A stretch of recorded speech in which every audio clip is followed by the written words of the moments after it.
né? E aí vocês vão estar, sempre que eu lembrar, eu vou estar lembrando, né? Dentro assim da teologia, né? Tem uma discussão que gosta de dizer nas nossas Bíblias, o meu, por exemplo, só está Atos. Tem Bíblias aí que está Atos dos Apóstolos, né? Mas eu particularmente, eu gosto de uma tradução. Uma tradução não, um nome que é dado a esse livro. Atos do Espírito Santo através dos apóstolos. Porque tudo que a gente está estudando aqui tem que ser dado glória a Deus.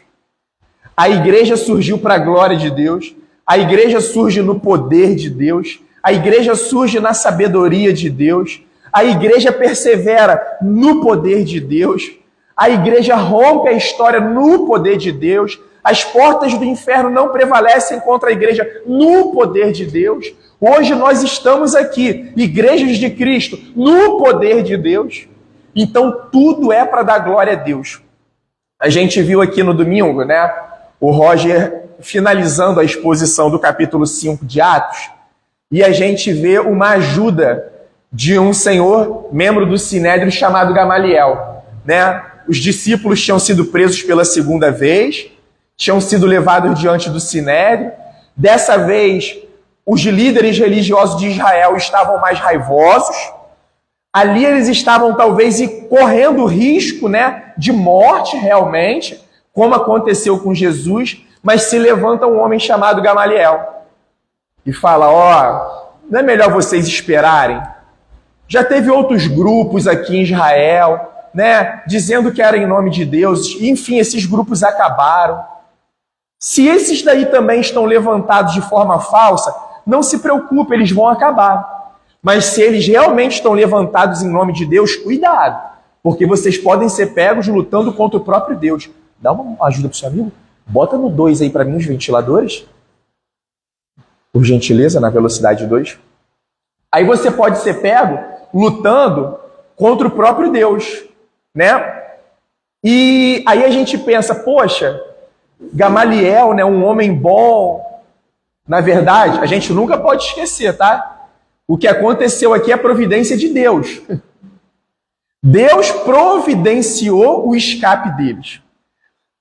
Nós estudamos os 5 primeiros capítulos de Atos. O que os 5 primeiros capítulos de Atos estão revelando para a gente? Está revelando a plantação da igreja em Jerusalém. Como ela está nascendo, como ela está se organizando. E a gente nunca pode esquecer, irmãos, a nossa luta é contra quem? A luta da igreja? Isso daí, é contra as trevas. É contra o reino das trevas. A nossa luta não é contra pessoas, por mais que nós saibamos que o diabo usa pessoas. E Jesus denunciou isso. Ele falou, vocês que estão se opondo ao meu filho Jesus, ao evangelho, vocês estão se comportando como filhos do diabo. Jesus denunciou. E isso acontece até hoje. E o que a gente viu aqui também, até aqui, o diabo já tentou de 2 maneiras paralisar a igreja. Depois que ela surge, quando o Espírito Santo é derramado. Primeira, através da perseguição. Perseguição feroz contra os discípulos. Por quê? O líder deles foi morto, crucificado, Jesus Cristo. Então eles estão colocando medo. A primeira prisão, não sei se vocês lembram, faz o seguinte, deixa eles dormirem na prisão. É uma maneira de intimidar, né? A gente já é de noite, deixa eles virarem à noite aí para de repente eles vão ficar com medo. Não foi isso que aconteceu. Agora, já está tendo uma ameaça mais direta. No sentido de que, o líder de vocês, nós matamos. Cuidado que vocês vão pelo mesmo caminho. Porque quem está se opondo aqui são os saduceus, que não creem na ressurreição. Então, para os saduceus, essa questão de Jesus ressuscitado é história, é conversa, é farsa. E aí, perseguição não parou a igreja. Chegamos no capítulo 5. Aparecem 2 figuras lá, Ananias e Safira, no capítulo 5. O diabo tentou parar, trazer problema através de perseguição, tentou trazer problema através de corrupção, pessoas corrompidas chegando à igreja corrompidas. Agora, qual é a estratégia do diabo? A gente vai começar a ver a partir daqui do capítulo 6. Problemas internos. O diabo agora está tentando aqui disseminar o mal internamente entre os discípulos, entre os seguidores de Cristo. E uma coisa é certa, irmãos. Até a volta de Jesus, ele vai ser um fiel opositor, um fiel adversário da igreja. Um dos adjetivos ao qual o diabo é chamado é adversário. É aquele que se opõe contra Jesus, é aquele que se opõe contra o evangelho. E Jesus ensinou isso pra gente, até para que nós também não ficássemos envaidecidos. Jesus falou: vocês vão ser odiados por causa do meu nome. Pelo fato de eu ser odiado, vocês também serão odiados. E o reino das trevas odeia o evangelho, odeia o cristianismo e, por consequência, odeia os cristãos. Então, tudo que a gente vê, tudo que se levanta como oposição é artimanha satânica. Me diz uma coisa aqui, chegamos no capítulo 6, né? Talvez já tem pessoas que conheçam bem os textos que nós estudamos até aqui. Tem alguma passagem aqui que está dizendo que o diabo está derrubando coisas de madrugada? Derrubando panela, batendo porta, fazendo barulho na igreja, fazendo sons estranhos? Não. Como que o diabo está fazendo? Ele está usando pessoas. Pessoas perseguindo, pessoas se corrompendo, pessoas querendo trazer uma bagunça, uma discórdia no seio da igreja. Essa é a ferramenta dele. Da mesma forma que o Senhor usa a sua igreja para poder fazer a sua obra, o diabo usa também pessoas para poder fazer a obra dele. E não tem o meio termo. Não existe o meio ímpio ou o meio cristão. Ou é cristão ou é ímpio. Ou a pessoa ela é do reino da luz, ou ela é do reino das trevas. Ou ela caminha com o Senhor Jesus, ou ela caminha com o príncipe deste mundo. Mas só que esse mundo jaz no maligno, e esse mundo já está condenado. Irmãos, nós precisamos ampliar a nossa visão de igreja. Em que sentido que eu quero dizer isso? Igreja não é obra de pastor. Igreja não é empreendimento de pastor. Igreja não é empreendimento de homens e mulheres. A igreja é uma instituição divina. A igreja é uma obra sobrenatural do Deus Todo-Poderoso.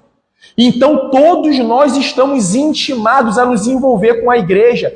Cada cristão ele recebeu um tipo de dom. E a gente está vendo aí que hoje o capítulo de Atos é bem menor, é um dos menores capítulos do livro de Atos, mas é um capítulo cheio de ensinamento para a gente. Irmãos, vamos pensar uma coisa, vamos supor, pensando no São João da Barra, nós temos uma prefeita que foi reeleita. Aí talvez vamos pensar assim, caramba, alguém foi chamado para poder assumir um cargo de chefe de gabinete. Caramba, alguém foi chamado para poder assumir um cargo de secretário. Você sabia que a palavra de Deus fala que todos nós, os cristãos, fomos chamados para sermos embaixadores de Cristo aqui na Terra? A função que nós ocupamos é superior. É uma função superior ao cargo de prefeito, ao cargo de secretário, ao cargo de vereador, ao cargo de presidente, ao cargo de desembargador, ao cargo de juiz, ao cargo de juiz federal. O reino do Messias, ele inverte todo o padrão desse reino, desse mundo. A Bíblia diz que nós temos um chamado muito mais superior e muito mais excelente. Nós temos uma missão. O Senhor tem iniciado aqui uma obra que está engatinhando, uma obra que é uma sementinha que está sendo lançada ali, no iniciozinho. E nós não estamos plantando isso para a nossa glória. Nós não estamos plantando isso daqui para o nosso é para a glória do Senhor Jesus. Sabe como é que nós precisamos pensar esse trabalho aqui? Para as futuras gerações. É a gente deixar uma base sólida para que essa criançada que aqui está, eles serem os continuadores, mas eles receberem uma base firme, uma base sólida, para eles não movimentarem isso daqui para eles movimentarem isso daqui para a glória do Senhor. E quando eles estiverem assim, eles plantarem coisas para as próximas gerações e geração plantando para geração. A gente viu em Eclesiastes domingo, há tempo de plantar e há tempo de colher o que se plantou. Hoje nós estamos aqui colhendo o que esses homens aqui começaram plantando. O que homens e mulheres plantaram até esses 2000 anos de história da igreja. Nós não estamos aqui por acaso. Nós precisamos respeitar a boa história. Nós precisamos respeitar tudo que os nossos irmãos e irmãs construíram até aqui. Me perdoem o termo, igreja não é boteco, que a gente abre uma porta aí de qualquer maneira. Igreja não é uma vendinha, não é um mercadinho. Igreja é uma agência do reino de Deus. A igreja é uma agência do Messias aqui na terra. A igreja é uma agência de Jesus Cristo aqui na terra. E nós precisamos olhar para a igreja dessa maneira. Por isso que nós precisamos nos envolver com a igreja. Em todas as etapas da igreja, nós precisamos nos envolver com ela. Vocês veem, a gente está caminhando junto já há um bom tempo. Você vê que, por exemplo, a nossa igreja, que a gente não tem ênfase em prosperidade, nunca vai ter em nome de Jesus. A gente não fica com ênfase em dízimo e oferta, mas nós sabemos que o cristão se envolve com essas questões também. Por quê? Aqui tem um aluguel, aqui tem uma conta de energia, uma conta de água, uma internet. A igreja dá uma ajuda de custo ao pastor. Então nós estamos envolvidos com o reino o tempo inteiro. A máxima do evangelho é morrer. Para quê? Para que Cristo viva através de nós. Nós fomos chamados a não praticar as nossas boas obras, a não andar da maneira que nós achamos. Eu não faço mais aquilo que eu acho que eu tenho que fazer. Eu faço aquilo que o meu Senhor ordenou, que eu preciso fazer através da palavra dele. Sabemos que aqui estamos imperfeitos, mas nós estamos buscando dia após dia a perfeição naquele que é perfeito. Pastor Léo, experimentaremos a perfeição aqui? Não. Mas já está nos prometido a perfeição lá. Nós lemos aqui também um texto de Romanos que nos prometeu que aquele que nos justificou, ou seja, aquele que nos salvou, também já nos glorificou. O que isso significa? Que nós já recebemos o corpo incorruptível. Vamos supor, o pastor Léo, recebeu um diagnóstico de uma doença, e essa doença me matou, eu vim a falecer. Essa doença não me venceu. A palavra só se cumpriu, boa noite. A palavra só se cumpriu, o salário do pecado é a morte. Mas o cristão, ele já vê esse corpo aqui, recebendo aquele corpo naquele grande dia. Livre de doença. Livre de qualquer tipo de pecado e corrupção. Essa é a boa obra do Senhor Jesus. Atos capítulo 6, meus irmãos. Essa é a boa obra do Senhor Jesus. Então nós precisamos pensar a igreja assim, como uma instituição divina, como uma obra sobrenatural do Deus sobrenatural. Né? E nós chegamos aqui no capítulo 6, no versículo 1, né? E a palavra do Senhor vai nos dizendo: naqueles dias, aumentando o número dos discípulos, houve murmuração dos helenistas contra os hebreus, porque as viúvas deles estavam sendo esquecidas na distribuição diária. Então, como eu já falei com vocês, agora qual é a estratégia do diabo? Ele tentou paralisar a igreja através da perseguição.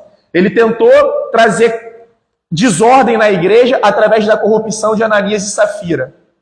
Agora começa as intrigas internas na igreja. E eu vou explicar aqui para a gente poder entender quem são os helenistas e quem são os hebreus. A gente sabe que a história dos judeus, do povo judeu, né, os hebreus, é uma história de dispersão, de cativeiro. Muitos judeus foram se espalhando pelo mundo. E o mundo naquela época, vamos dizer assim, o idioma principal era o grego. Então, muito judeu, né, por ter se afastado da sede de Israel, Jerusalém, a língua grega se tornou a língua mãe deles. A língua principal deles, mas eram judeus.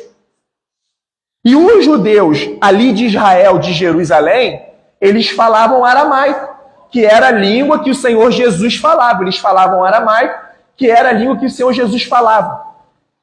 E aí, Pentecostes, muitos judeus vindo para Jerusalém, eles vieram e ficaram.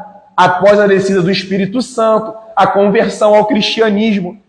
Mas o judeu de Jerusalém, ele tinha preconceito contra o judeu de fala grega. Eles achavam isso daí, ó, tá vendo? Contaminados. Por quê? Eles ainda eram presos ao exterior do prato. E outra coisa, tá, irmãos? Também a gente não pode ficar aqui, meu interesse não é esse, condenando os judeus. Por quê? Pô, os caras estão vindo de uma religião milenar. As coisas não vão sumir assim de uma hora para outra, os costumes deles, né? Sabe qual é hoje um grande trabalho que nós temos? É estar sempre reconstruindo os erros. Ah, nós aqui há Atos, caramba, vocês são os... Não! À luz da palavra de Deus. À luz da palavra de Deus. Ele que está certo. Seja Deus verdadeiro e todo homem mentiroso. Então, começam os judeus. Ó, não dá muita moral para esses caras, não. Certa rivalidade interna. Eles já estão convertidos ao cristianismo, tá? E começa certa rivalidade interna. E o que está acontecendo? Esses judeus de fala grega, né? Muito povo que foi vindo, eles começaram a perceber que as viúvas de fala grega também começaram a ficar desamparadas pela ação social. Aqui, ó. Muita gente fala, evangelho não é ação social. Está aqui no capítulo 6 de Atos. A única diferença é que a história mostrou que a igreja experimentou os dois extremos, e ambos são perigosos. Existiram movimentos na história da igreja que falava, ao homem só precisa ser salva a alma. E aí não cuidava do físico. E o outro extremo, com essas teologias malucas que a gente está vendo aí hoje, libertação e não sei o quê. Nós só precisamos sanar as necessidades físicas dos homens. Não! O homem é feito de corpo, alma e espírito. O evangelho, ele sana todas essas necessidades. Um exemplo, irmãos, de verdade. A gente chegou aqui, uma família sentada ali na praça, faminta, cheia de fome, a gente vai ficar indiferente a isso? Criança passando necessidade. Talvez aí comece a chover. Isso aí não é problema nosso, não. Se vocês quiserem, a gente tem evangelho para a salvação de vocês. Não, é problema nosso, sim. Nós precisamos de vesti-los. Nós precisamos alimentá-los. A gente não pode ir para os extremos. É transformar a igreja num galpão de ajuda social. Mas nós precisamos ajudar. E é o que está acontecendo aqui nesse início, tá? Os judeus helenistas estão reclamando. Olha que coisa interessante. Chegou um problema. Chegou uma crítica para os apóstolos. Eles estão recebendo aqui uma crítica. Calma aí, vocês estão dando mais assistência a um grupo e estão deixando um grupo de lado. Sabe o que acontece com muita liderança, com muita igreja? Se fecha. Eu não aceito, nós estamos acima. Nós somos autoridades incontestáveis. Não é isso que está acontecendo. Então, os 12 convocaram a comunidade dos discípulos e disseram, convocaram a igreja. E a igreja é uma comunidade, sim. Inclusive, no dia que eu estava sendo sabatinado, com questão ordenação pastoral, eu fui arguído sobre isso. Aonde que o Senhor pode me dizer que a igreja é uma comunidade? Está aqui. Atos capítulo 6. Nós somos uma comunidade, irmão. Nós pertencemos uns aos outros. Então a igreja, a comunidade dos discípulos, e disseram, não é correto que nós abandonemos a palavra de Deus para servir as mesas. Aí calma aí. Por isso, irmãos, escolham entre vocês 7 homens de boa reputação, cheios do Espírito e de sabedoria, para os encarregarmos desse serviço.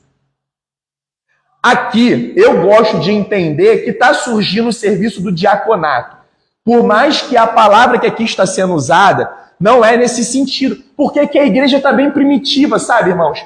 Mas lá na frente, a mesma palavra vai ser usada para cargo. Então dá para a gente entender que aqui está se organizando o ministério dos diáconos. Sabe o que está acontecendo aqui? O Espírito Santo está ensinando a igreja. Olha só. Os pastores, os presbíteros, a primeira função deles é o ministério da palavra e da oração.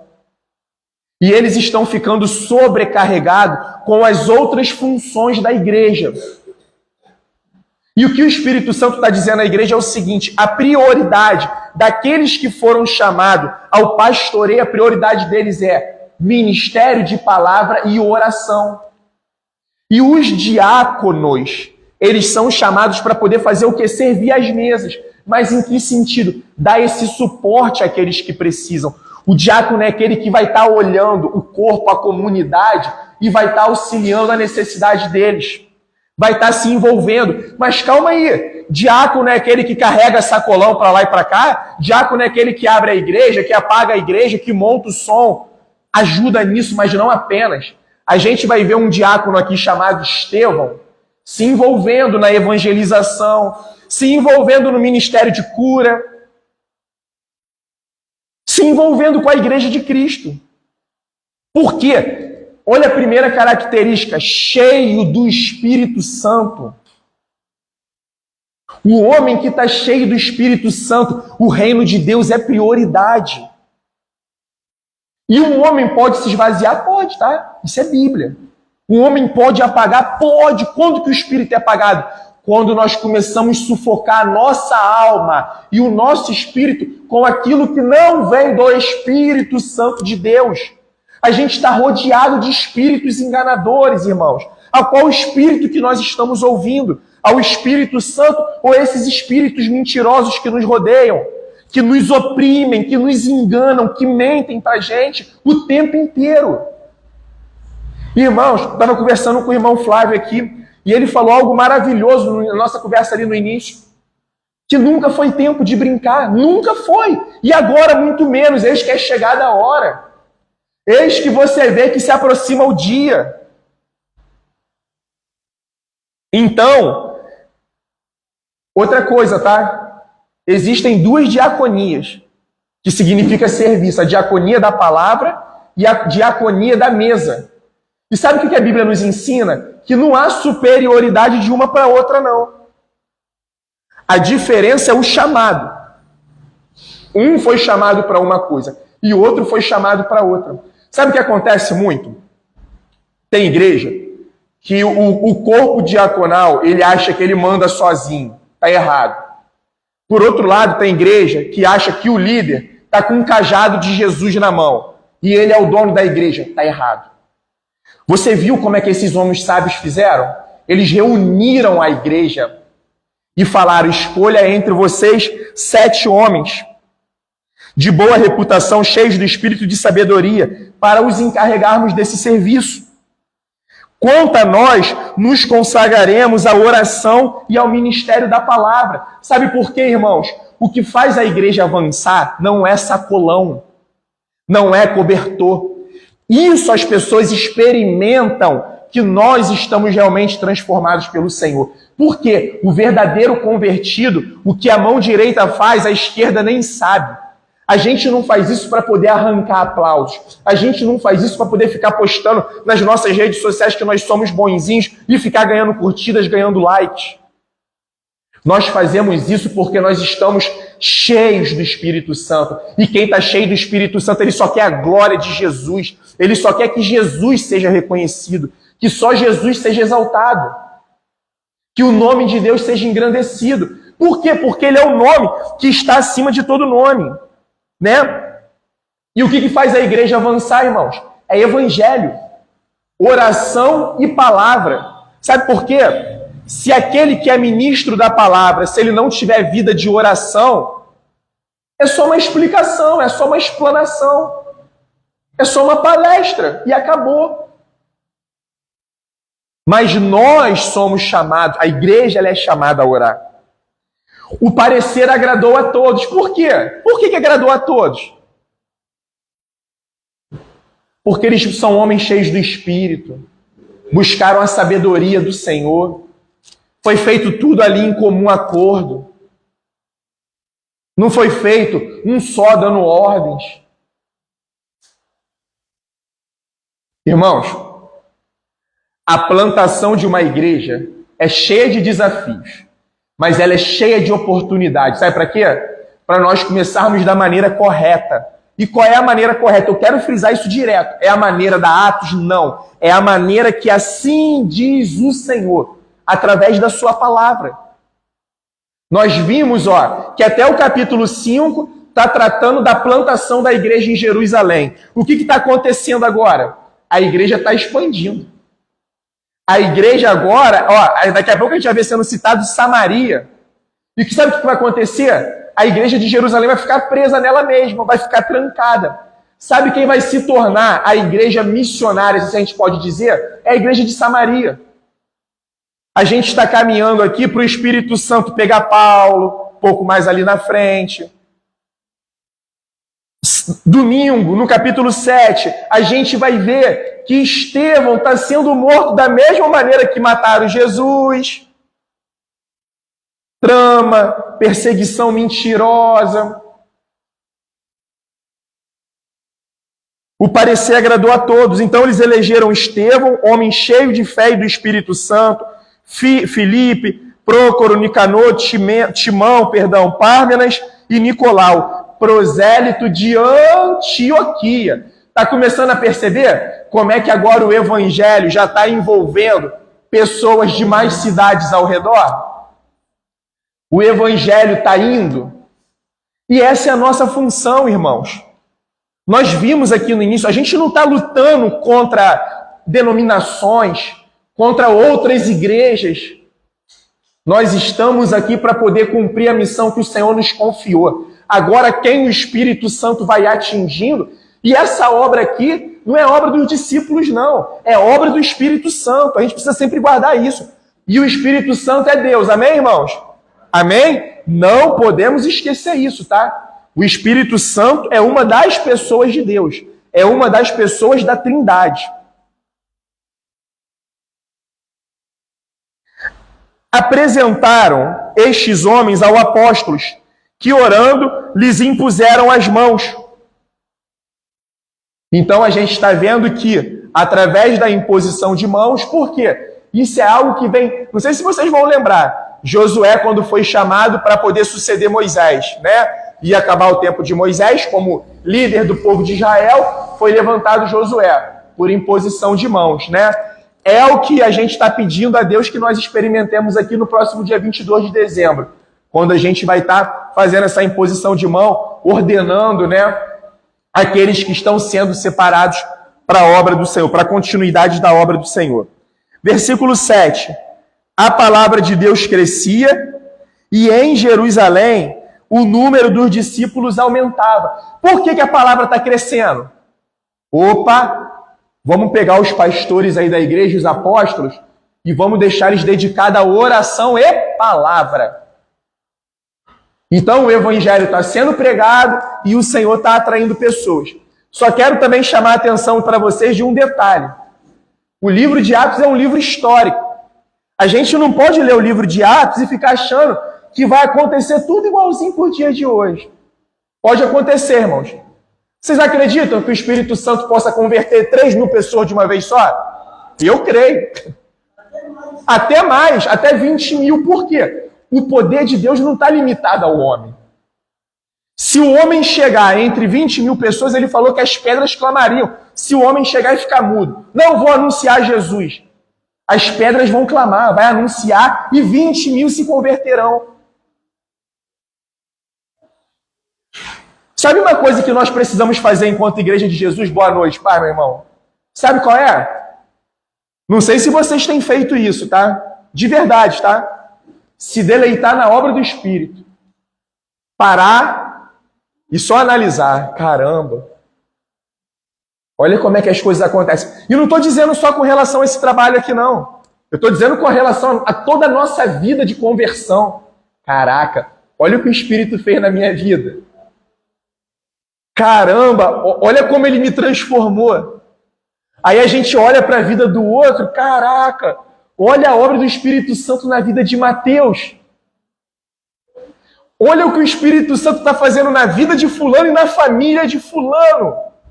Olha, a gente tem contemplado, se deleitado no poder do Espírito. É isso. Quando a gente lê Atos, é só uma história chata, Ou a gente se deleita, caramba, Senhor, que coisa linda.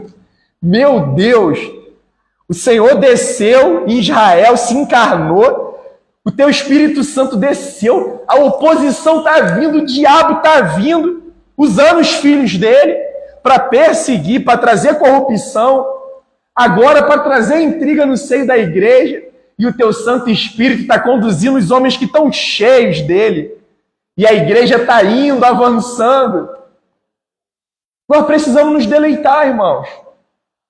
Ou nós cremos no Senhor, ou nós não cremos. Irmãos, se nós nos colocarmos em dependência ao Espírito, não tem por que não avançar. Mas sabe qual que tem que ser a nossa oração? Se não estiver sendo assim, que nós a corrijamos hoje. Senhor, que seja para a sua glória. Nós queremos experimentar do poder do teu Santo Espírito para a tua glória. Nós amamos a glória do Senhor. Que o seu nome seja reconhecido e exaltado por todo sempre. Também um grande grupo de sacerdotes obedecia à fé. Sabe o que está dizendo? A liderança que persegue está sendo convertida. Por quê, irmãos? Amém. Pelo Espírito Santo, tá? Não é obra do homem. E aí vamos seguindo.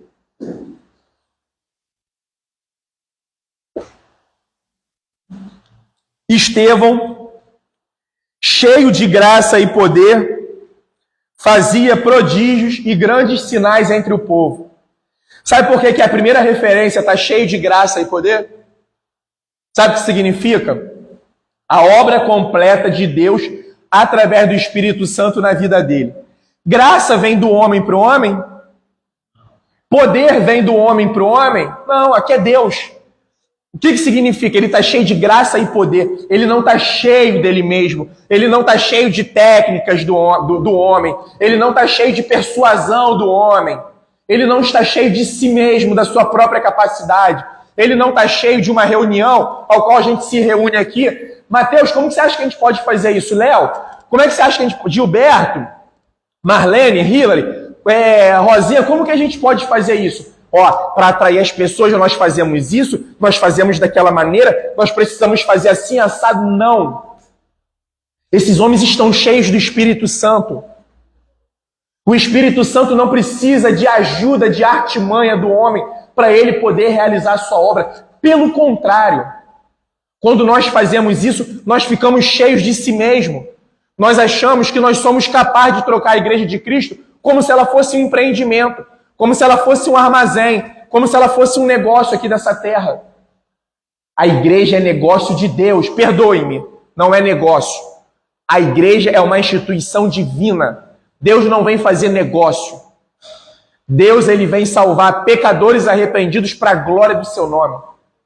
Deus tem compromisso ao nome dele. Ao nome dele. Se ele prometeu, ele vai cumprir. Se ele falou que ia ser assim, se ele decretou, vai acontecer. Por quê? Porque ele é Deus, porque ele é soberano, porque ele é Senhor, irmãos.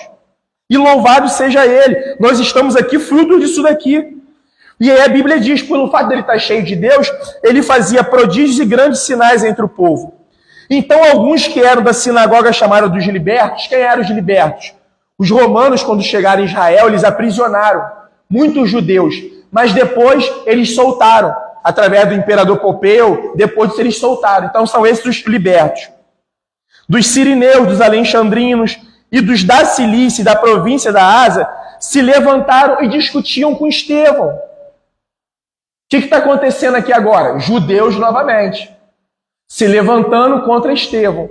Possivelmente, por tudo que a gente viu aqui, judeus de fala grega. O evangelho está indo, tá, irmãos? Está expandindo. Olha o que 10 diz. Mas eles não podiam resistir à sabedoria e ao espírito pelo qual ele falava. Irmãos, vocês vão me ajudar a lembrar aqui agora de uma das promessas de Jesus. Jesus falou, não se preocupem quando vocês forem levados diante das autoridades. Vocês lembram o que ele prometeu? Por quê? O que ele falou? Eu vou ensinar eu vou capacitar vocês a responder tudo que deve ser respondido. A gente não tem que ter medo da oposição dos homens, não, irmãos. A gente não tem que ter medo da oposição do inferno, não. Se vocês acham que isso é brincadeira, não tenham dúvidas quanto a isso, tá? Ele está feroz contra todos nós. O tempo inteiro ele está em oposição.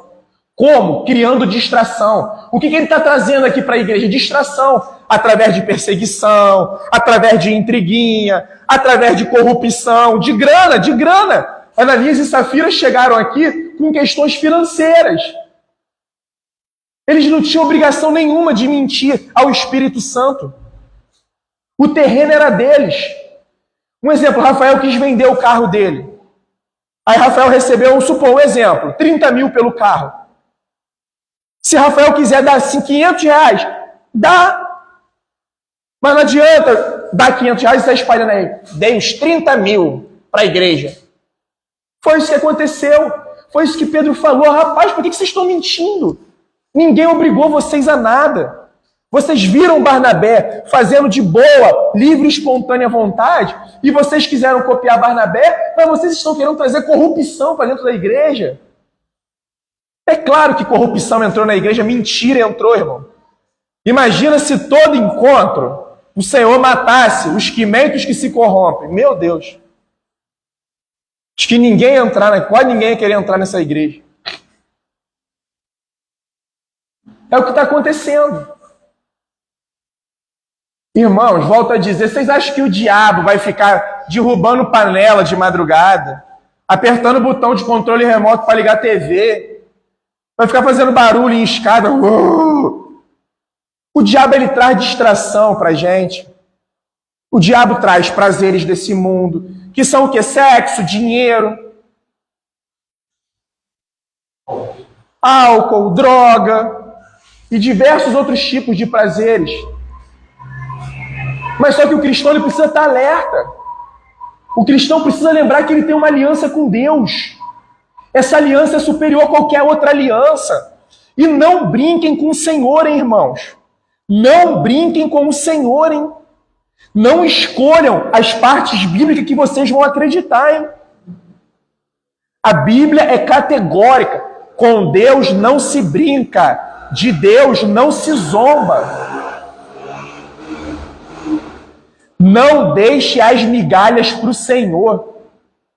A sua vida não te pertence, a minha vida não me pertence, o teu corpo não te pertence, o meu corpo não me pertence, os teus negócios não te pertencem, os meus negócios não me pertencem, os meus bens não me pertencem, os teus bens não te pertencem. Prestaremos conta de tudo. Não fiquemos achando que a graça do Senhor é uma graça barata. Não, eu vou viver de qualquer maneira e vou chegar lá no finalzinho. Ai, o meu Deus é gracioso. Ele vai fazer vista grossa. Ele não vai fazer vista grossa.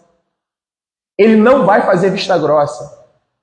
É porque a gente tem um evangelho fajuto, mentiroso, que está sendo pregado a larga escala. Que não é o evangelho bíblico.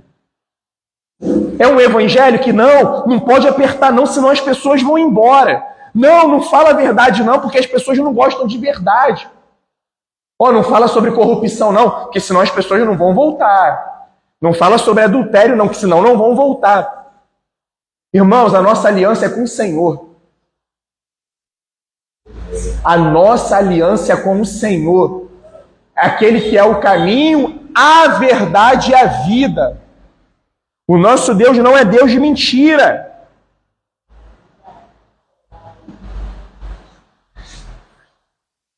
Mas eles não podiam resistir ao Espírito e à sabedoria. Não sei se vocês observaram na Bíblia de vocês, esse Espírito aí está com E maiúsculo. Então ele está falando a partir do Espírito Santo de Deus. Então, aí, olha só. Então, subornaram alguns homens para que dissessem: ouvimos este homem proferir blasfêmia contra Moisés e contra Deus. Atiçaram o povo, os anciãos e os escribas, e investindo contra Estevão, o agarraram e levaram ao sinédrio. Vocês estão vendo que Lucas está relatando, né?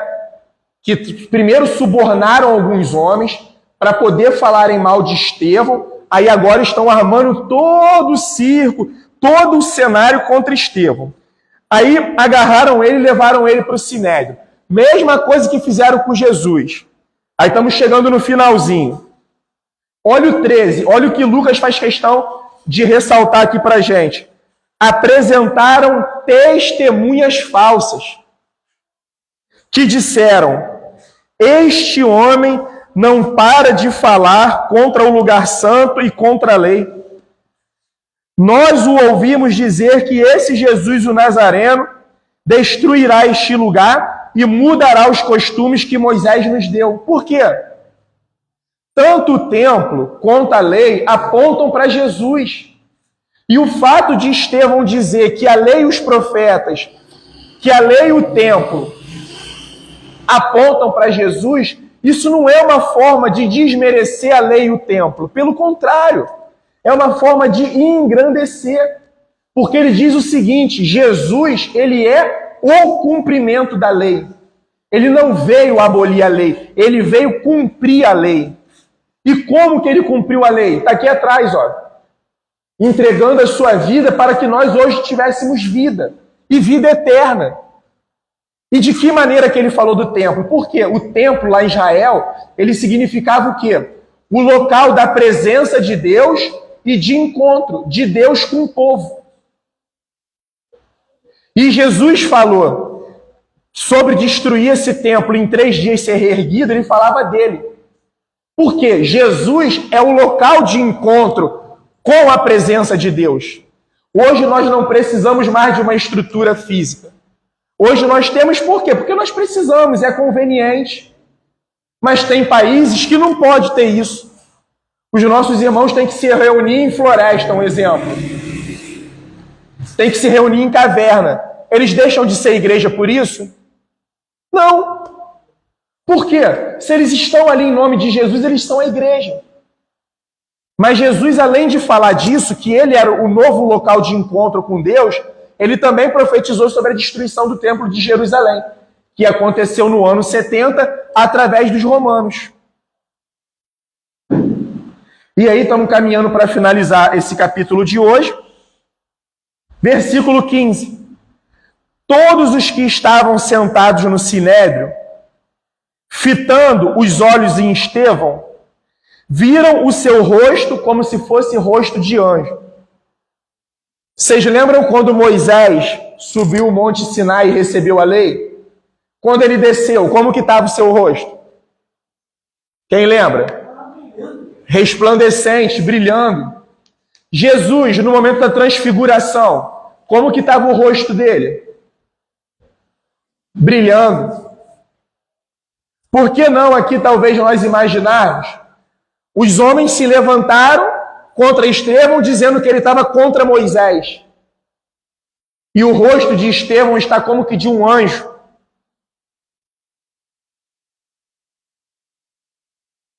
É uma forma de Deus dizer, da mesma forma que Moisés estava levantado em meu nome, Estevão está levantado em meu nome diante de vocês. Ele está levantado em nome daquele que é superior a Moisés, daquele que é superior a Salomão, a Davi, a Abraão.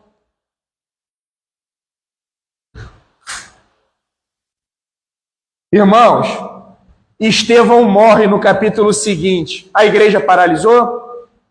A igreja morreu? Não. Aqui, ó, nós estamos aqui. E aí, ó, e está chegando as próximas gerações.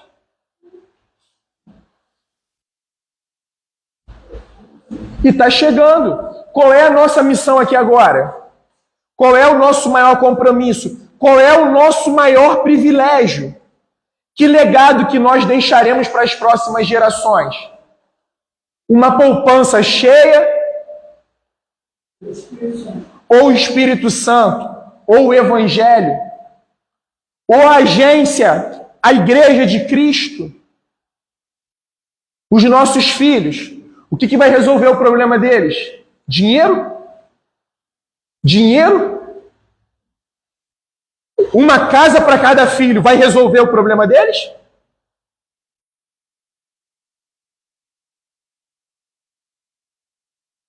Irmãos, quem vai resolver o problema dos nossos filhos? Jesus. Jesus. Só Ele pode dar a vida eterna. Na casa de meu pai há muitas moradas. Na casa de meu pai há muitas moradas. Terminamos pregando com esse texto de João, capítulo 6, aqui no domingo. O que está mais nos envolvendo nos dias de hoje? A missão do Pai. Jesus falou, eu não vim para fazer minha obra. Aí nós somos seguidores de Cristo. Dizemos que somos imitadores, que somos discípulos, que amamos o nosso Senhor sobre todas as coisas. Aí o nosso Senhor dizia, eu não vim para falar de mim mesmo, eu vim falar do meu Pai. Eu não vim para poder fazer a minha obra, eu vim fazer a obra do meu Pai. A minha comida e a minha bebida é fazer a vontade de meu Pai. Deu a vida na cruz pela obra do Pai. E nós? Naquele sério mesmo, de verdade. Não sei, acho que vocês vão lembrar. Lembra o início do livro de Jó? A Bíblia diz que Deus reuniu seus filhos, os filhos de Deus, e veio Satanás de rodear o mundo. Aí o Senhor fala do seu servo Jó. Meu servo Jó. Vocês lembram a qualidade? Homem íntegro, justo, não tem igual a ele na terra. De verdade mesmo agora, irmãos. Imaginemos uma reunião celestial nesse exato momento. E aí, se alguém perguntasse a respeito de cada um de nós, Rose, Léo, Lívia, Rafael, Mateus, Flávio, Léo, Laís, Leonardo, Hilary, Gilberto, Marlene, Jorge, por aí vai, João, Rosinha, minha irmã, Arthur, Levi, Nicolas. O que o nosso Deus falaria de hoje pra gente? O que ele responderia? O que Deus está vendo na nossa vida? Na nossa mente, no nosso coração e nas nossas obras? Leonardo aqui, não escapo disso, claro.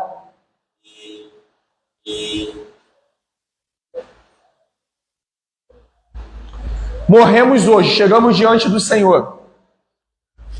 O que nós apresentaríamos? Nós somos salvos pela graça, não é por obras. Mas me mostra a tua fé sem obras, que eu vou me mostrar a minha fé através das minhas obras. Obra e fé não se anulam. Qual obra que nós entregaríamos? Ah, Senhor, há 2 anos atrás eu falei do Senhor. Ah, Senhor, há 1 ano atrás eu era cheio do Espírito Santo. Ah, Senhor, há 2 anos atrás. Ah, se o Senhor estivesse me perguntando isso há um tempo atrás. Ah, eu estava lá no primeiro amor. Ah, Senhor, minha cabeça era cheia de pessoas. Eu intercedia, eu orava. Ah, Senhor, por que o Senhor não me chamou há 1 ano atrás, Senhor? Porque hoje, Senhor, se o Senhor voltasse há 1 aninho atrás, se o Senhor tivesse me tombado, pô, eu ia estar cheio do Espírito Santo. Ah, hoje está apagado, né, Senhor? Hoje ele está entristecido, Senhor. Poxa.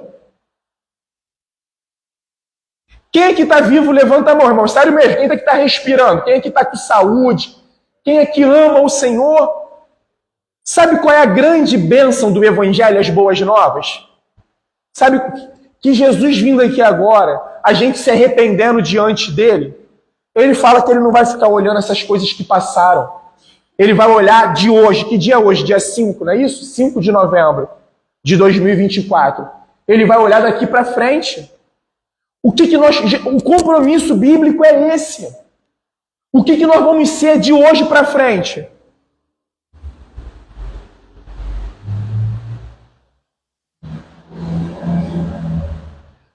Imagine agora, 5 de novembro de 2024.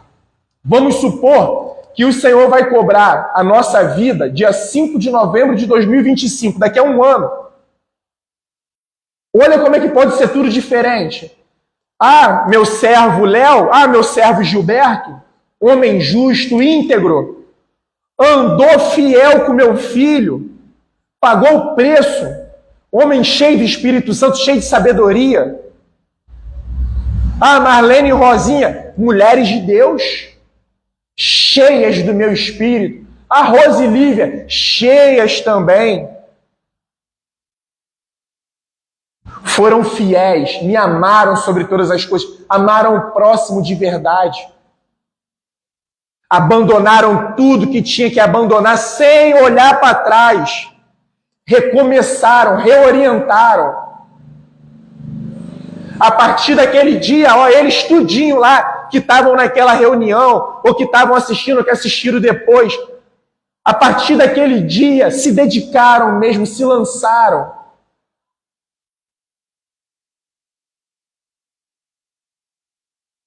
Essa é a boa notícia. E eu estou finalizando aqui. Às vezes a gente fica assim, o apelo. O que é mais apelo do que esse? Eu não sei vocês. Eu estou constrangido desde o primeiro versículo. Constrangido de quê? De tanta bondade, de tanta graça. Quanta coisa aqui que eu aprendi, que eu preciso abrir mão, que eu preciso renunciar, que eu preciso buscar as coisas do alto. Tem limite de idade? Não. O mais novinho entre nós é Nicolas. E talvez aí os anciãos, aí eu não sei, João, meu pai, é meu pai, né? Por causa do cabelinho branco. O João é cheio de cabelinho preto ainda. Não tem limite de idade.